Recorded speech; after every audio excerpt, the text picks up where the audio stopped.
Assalamualaikum warahmatullahi wabarakatuh. Perkenalkan, nama saya Makfira Fardani Mukoginta. Saya mahasiswa baru semester 1 dari Prodi Tadris Bahasa Inggris, Fakultas Tarbiyah dan Ilmu Keguruan. Di video ini saya akan mereview tentang fungsi dan kedudukan bahasa Indonesia. Berikut penjelasan singkatnya.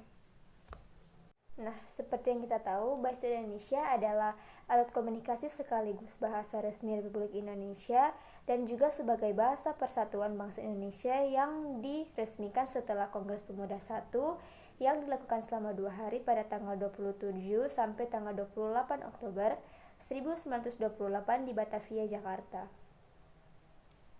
Ada 4 aspek yang meliputi fungsi bahasa Indonesia. Yang pertama adalah bahasa Indonesia sebagai lambang kebanggaan nasional. Yang kedua, bahasa Indonesia sebagai lambang identitas nasional. Yang ketiga, bahasa Indonesia sebagai alat pemersatu seluruh bangsa Indonesia.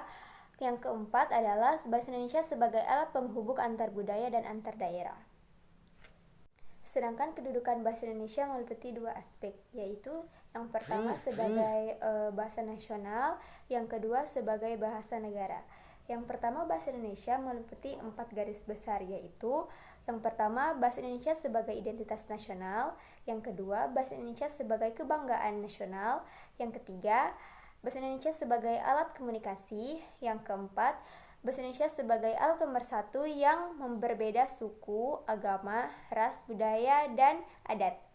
Yang kedua, bahasa negara, yaitu meliputi 4 aspek lagi. Yang pertama adalah bahasa resmi kenegaraan, yang kedua, bahasa pengantar dalam dunia pendidikan, yang keempat, bahasa resmi untuk kepentingan perencanaan dan pelaksanaan pembangunan nasional serta kepentingan pemerintah.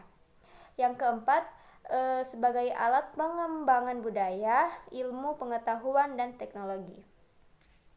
Ada 4 fungsi khusus dalam bahasa Indonesia. Yang pertama adalah mewujudkan hubungan dalam interaksi dalam kehidupan sehari-hari. Yang kedua, memahami ITEK. Yang ketiga, mempelajari bahasa-bahasa kuno. Yang keempat, mewujudkan seni atau sastra. Sekian review saya tentang fungsi dan kedudukan bahasa Indonesia. Mohon maaf bila ada salah kata, dan terima kasih telah menonton video ini. Wassalamualaikum warahmatullahi wabarakatuh.